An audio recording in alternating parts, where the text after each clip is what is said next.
Assalamualaikum warahmatullahi wabarakatuh. Salam sejahtera bagi kita semua.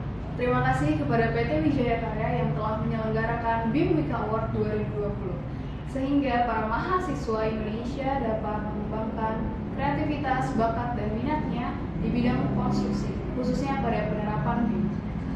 Pada hari yang berbahagia ini, izinkan kami untuk memperkenalkan terlebih dahulu. Kami dari Blessing Team, Universitas Negeri Jakarta, mencerdaskan dan martabatkan bangsa. Blessing Team ini merupakan tim yang masuk dalam kategori Role Modeling BIM Week Award 2020. Di sebelah kanan saya ada rekan saya, Andreas Wijati Prasetyo. dan di sebelah kiri saya, Bayu Eka Samtiaji. dan saya sendiri, Rista Stianti. Pada kesempatan kali ini kami akan membahas mengenai proyek Jalan Tol Bangkinang Pangkalan dengan panjang kurang lebih 36,495 km dengan perkiraan nilai proyek sebesar 1,3 triliun rupiah.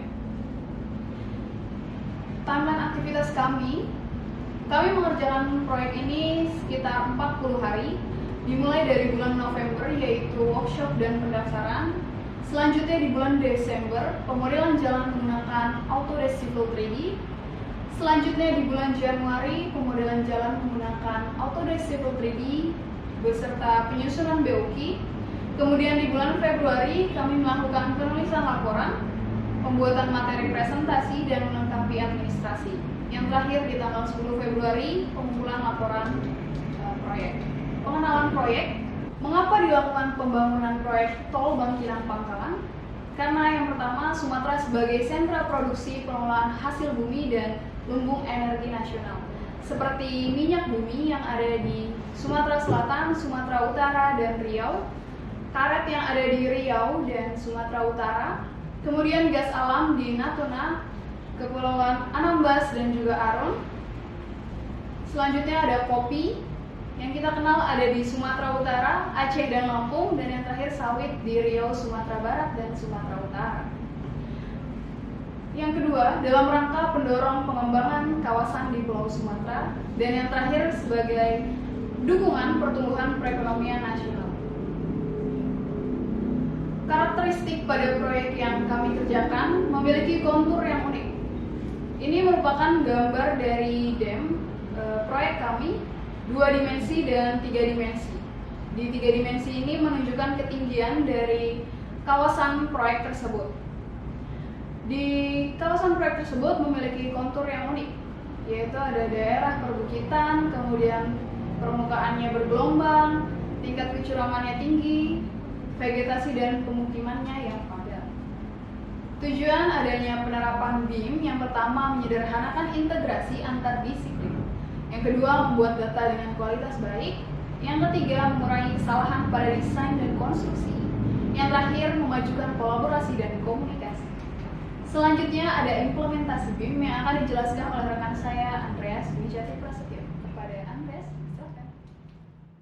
Implementasi BIM pada proyek kali ini adalah BIM dapat mempermudah proses analisis karena hanya dengan menginput data peraturan geometri jalan, maka software Civil 3D akan secara otomatis memberikan analisis terkait batas yang telah ditentukan.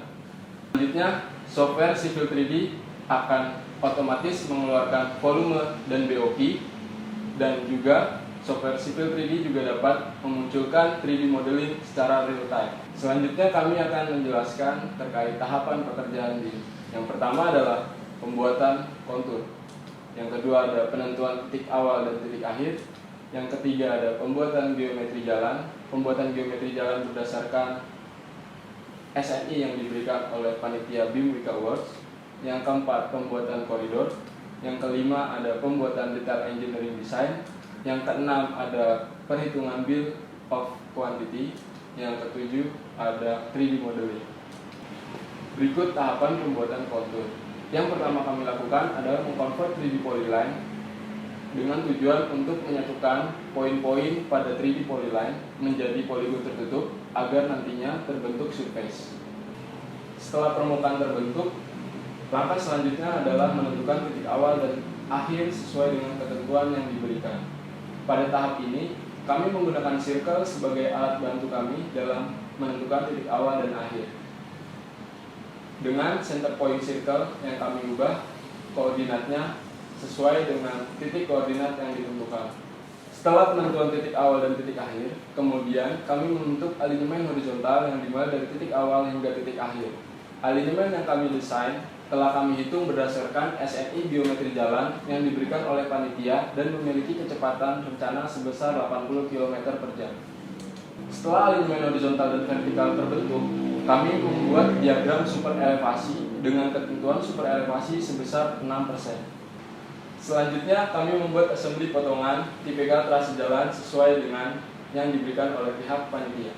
Setelah assembly tipikal melintang terbentuk, kami membentuk koridor dengan assembly yang kami buat. Kemudian kami mengkonvert koridor yang telah terbentuk menjadi surface. Langkah ini bertujuan untuk membuat koridor menjadi permukaan sehingga nantinya permukaan tersebut dapat terlihat pada cross section.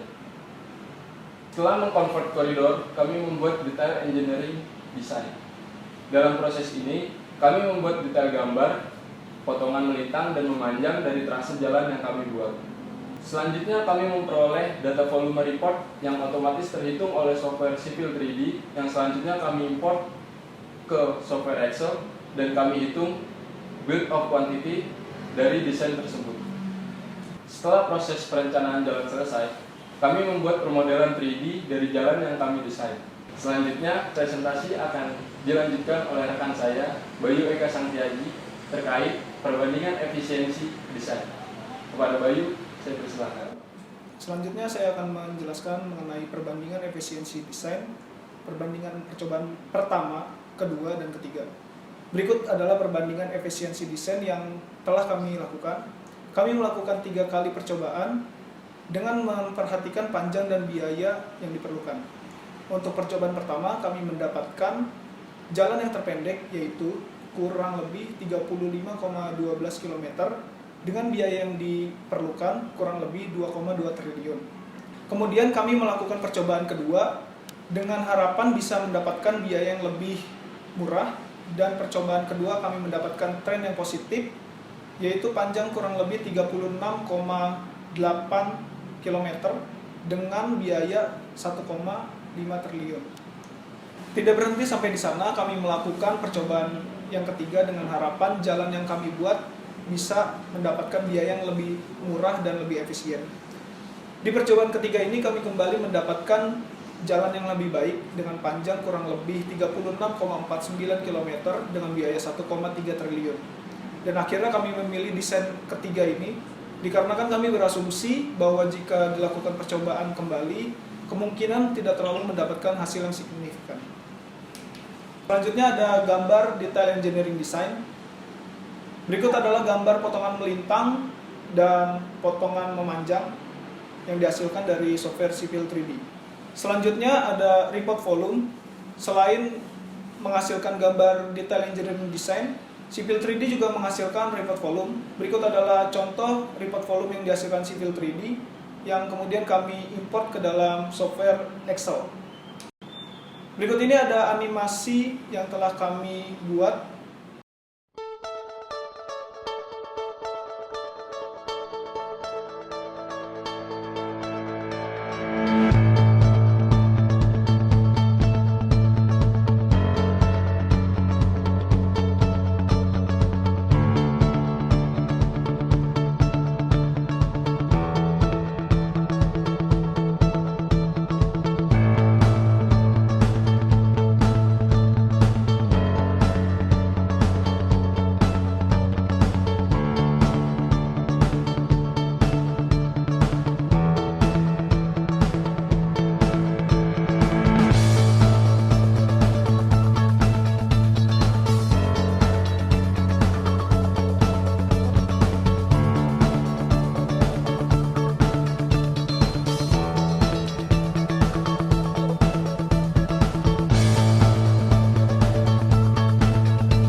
Kesimpulan dari presentasi kami pada hari ini, kami membuat model 3D dan perhitungan kuantitas dengan Autodesk Civil 3D dengan total pengerjaan yaitu 40 hari dengan ketentuan menggunakan standar konstruksi dan bangunan nomor 007/BM/2009 mengenai geometri jalan bebas hambatan untuk jalan tol.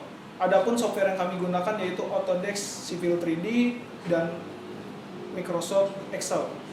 Untuk melihat model 3D bisa langsung diakses melalui link augmented reality yang telah disediakan.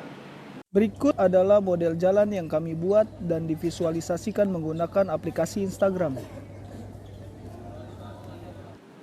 Sekian presentasi dari kami, kurang lebihnya mohon maaf. Assalamualaikum warahmatullahi wabarakatuh.